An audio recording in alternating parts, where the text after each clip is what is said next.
I can remember my first camp clear as day. I was 22 years old, leaving my wife and young family for the first time. It was a farm, and a good one, but the years were long, and farming just didn't pay the bills anymore. I had to become a lumberjack. When the winter comes at last and the river freezes fast, out into the woods we go. Live for months there in the snow, it's away we go to the winter camp. Away we go to the winter camp. Wretched man lies ahead, far from home you'll make your bed. Rain or in the snow, hard work is all. Oh, it's away we go to the winter camp. Away we go to the winter camp.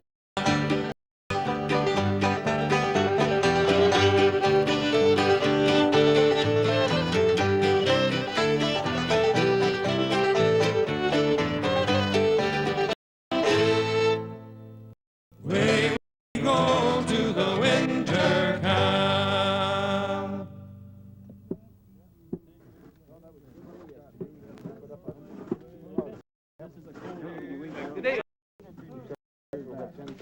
There.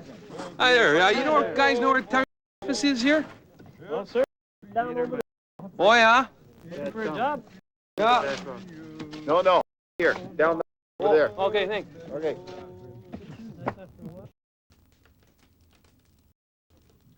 You'll have to sign for these blankets. The was the keeper and storekeeper rolled in.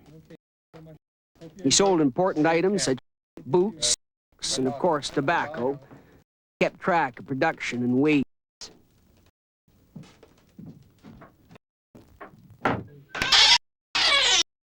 Hey, guys, we got a greenhorn coming in.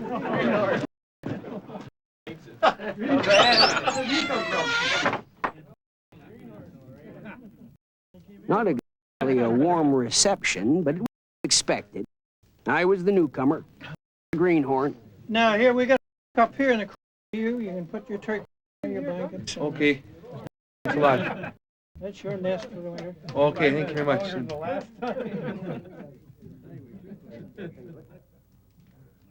The smell I'm getting used to.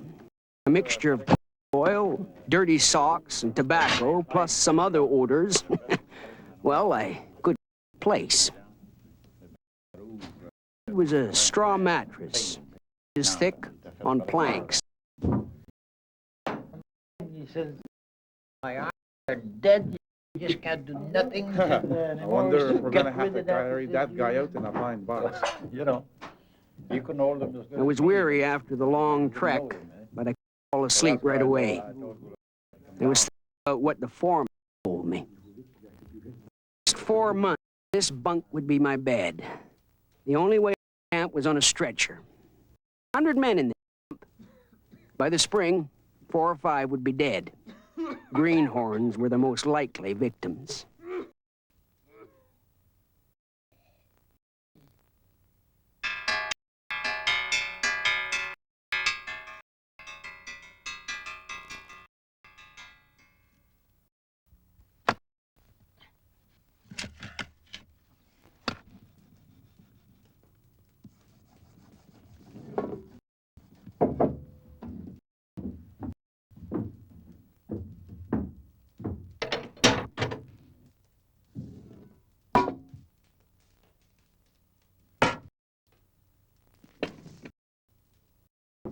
Practical jokes were rampant. I'd been in camp a month. They nailed my boots to the floor.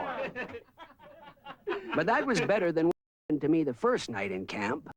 The smell was so bad, I pulled the chinking out to get some air. When I woke up, my hair was frozen to the wall.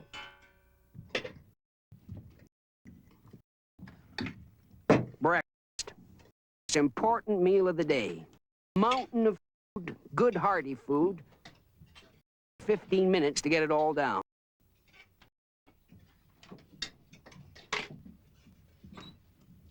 Big Gene McIsaac, the cook, was boss of the cookery and considered the most important man in camp.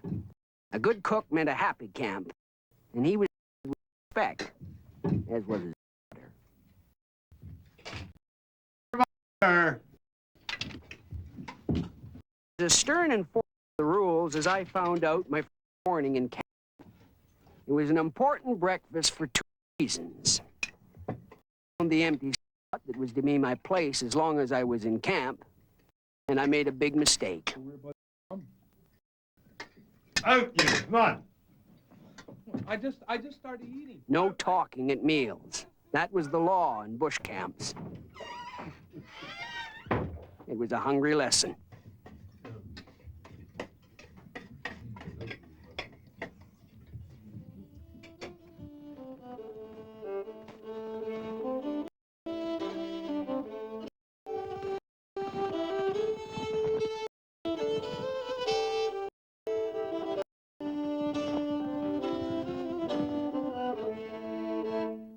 Shantyman's life is a wearisome one, though some say it's free from care. It's a ringing of an axe from morning until night, in the middle of the forest rear. It's sleeping all night in our bunks without cheer, while the cold wintry winds do blow. And as soon as the morning star does appear, to the wild woods we must go. Harvey Bell, the foreman.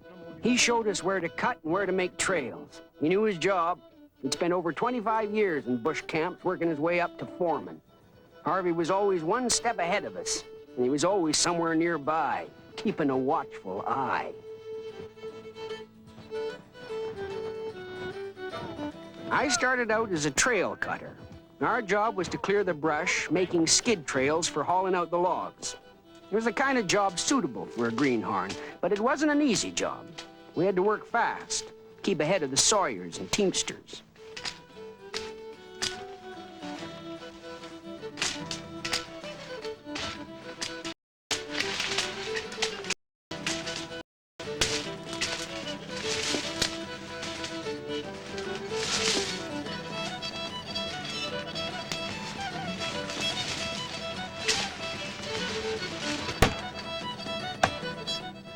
The sawyers had a lot of responsibility.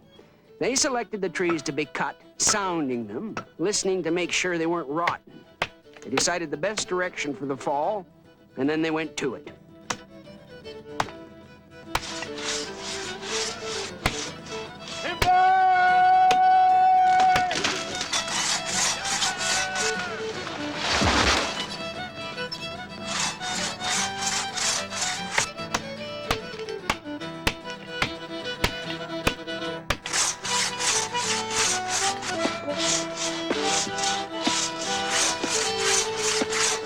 We're a tough breed.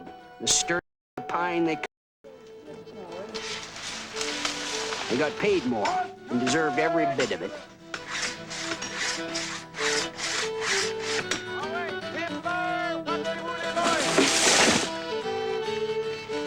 The sawyer's job wasn't over just because the trees were down. They limbed the trees and then measured and bucked them into log lengths.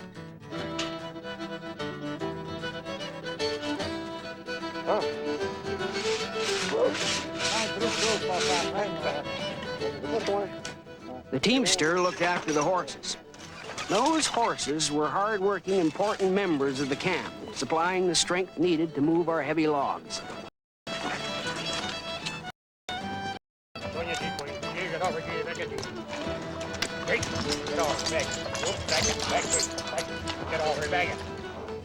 The teamster's job was to skid the logs along the cleared bush trails to the skidway on the main road. At the skidway, the roller took over.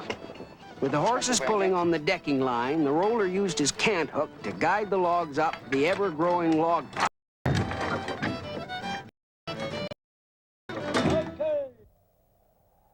Then there was the scaler, the government's man. He tallied up the logs on the skidway, assessing the Crown's revenue. He also made sure we were cutting the right trees in the right areas. The scaler was often a loner, working long into the night. There was something different about him that set him apart from the rest of us. He could add. 6 days a week, in all weather, we worked as a crew.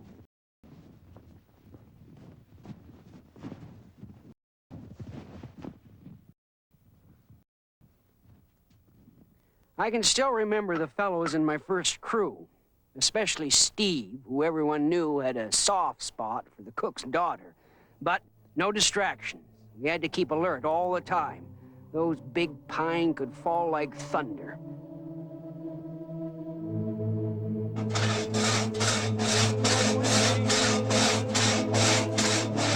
We looked out for each other, but in the end, you had to look out for yourself.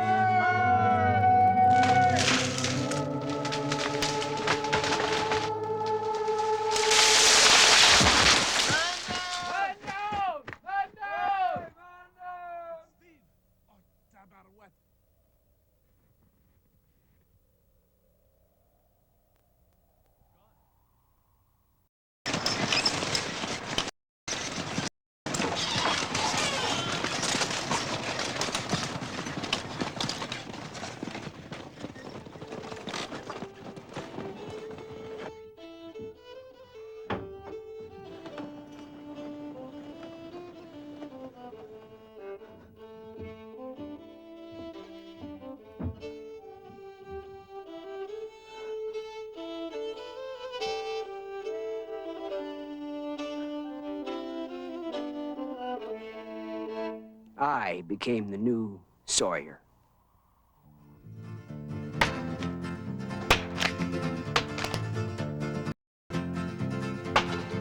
You jolly fellows, and listen to my song.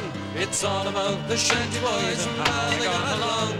We're the jolliest bunch of fellows that ever you could find. The way we spend our winter months is hurling down the pine.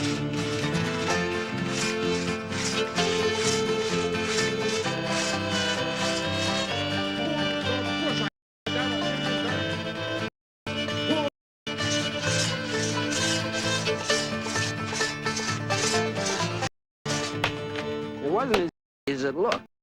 I had to work with the other experienced sawyers, find the rhythm, keep it up 4 hours a day.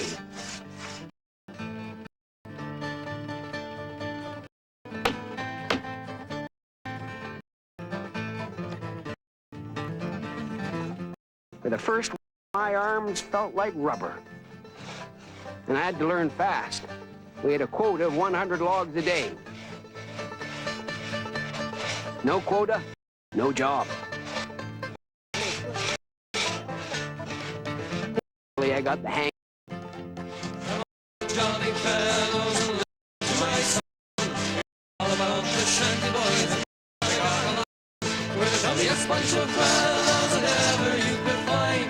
The way we spend our winter months is hurling down the pine. Kind of late today. Oh, we got trees. We did no supper. Gotta thaw out this bread. Froze again. You know what they say about the guy whose smoke goes through from the fire? Tell him, Harvey. I better not. Oh, you're the foreman. I know. That's, Hey, Harvey, what are you going to do with the big one down the hill? leave it for now. Put your fire in high gear there. Gotta get the frost out of her. While we were out there in the bush, others were working back in camp. The blacksmith, I think his name was Rene, he made sure all the horses were shod. A good blacksmith was a valuable man. Besides horseshoes, he also made most of the camp equipment and kept it in good order.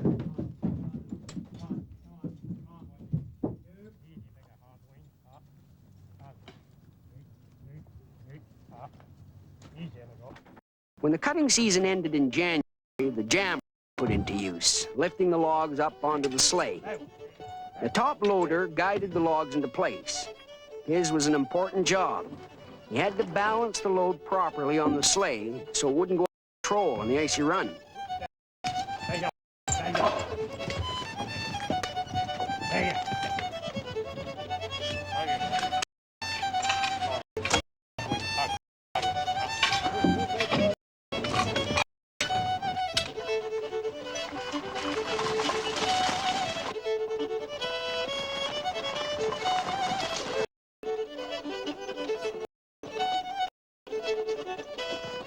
Load after load was hauled down to the dumping site on the bay. The ice had been thick by repeated in order to hold the higher output of our camp. Sit on the frozen bay until the spring thaw when the river drive would begin.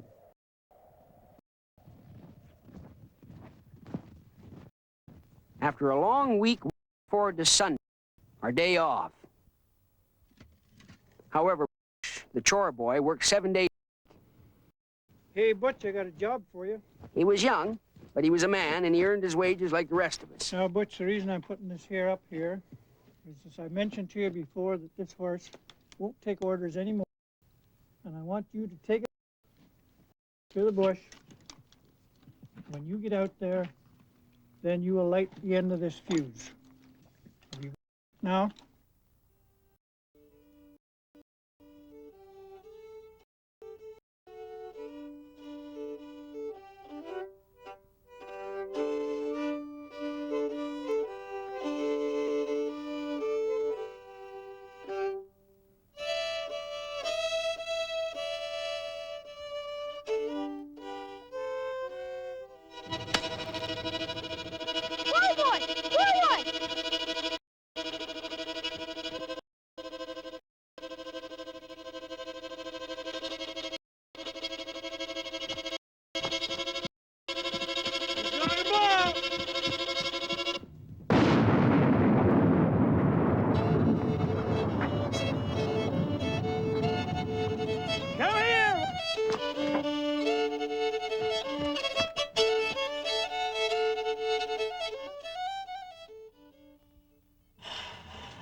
Long season, a long time away from home and family.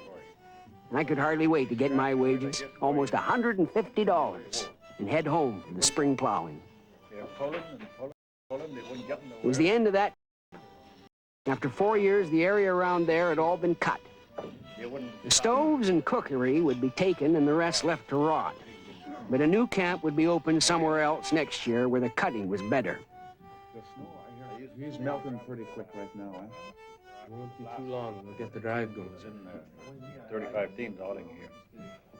And the gravel pit is a real high bank, and when they blast, for safety, they had to keep. So he told us, Big LeBlanc. Hey, Butch, is that the firewood from the stable you blow up today?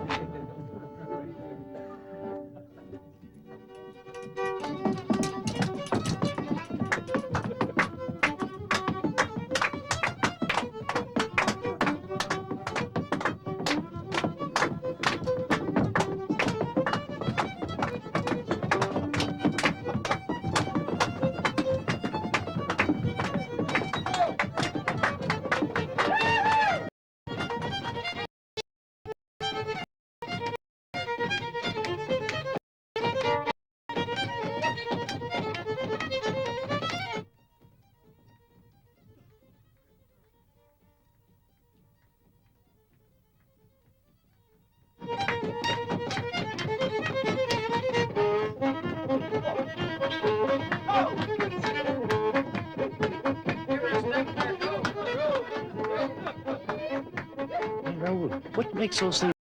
I mind one time we had a like that through the camp all night long. We couldn't stop. No how. It just kept on going and going and going, like some sort of crazy monster. Well, we finally had to take an axe to it to stop her. 6 guys. Me, I heard the same thing. Effrayable story like.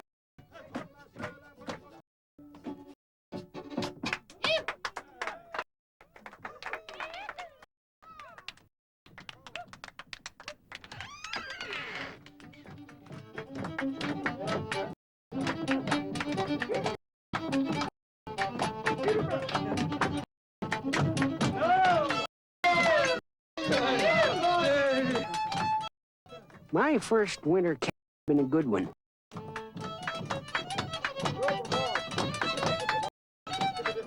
I for I wasn't one of the ones who died. I didn't leave camp, Richard. And I knew that next season I'd probably be back, ready to do it all again. Longer agreement, but an experienced Jack.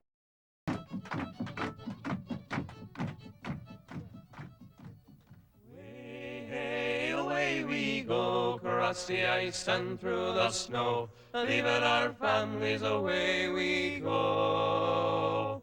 We're the last of the white pine loggers. Way, away we go, across the ice and through the snow, leaving our families, away we go. We're the last of the white pine loggers.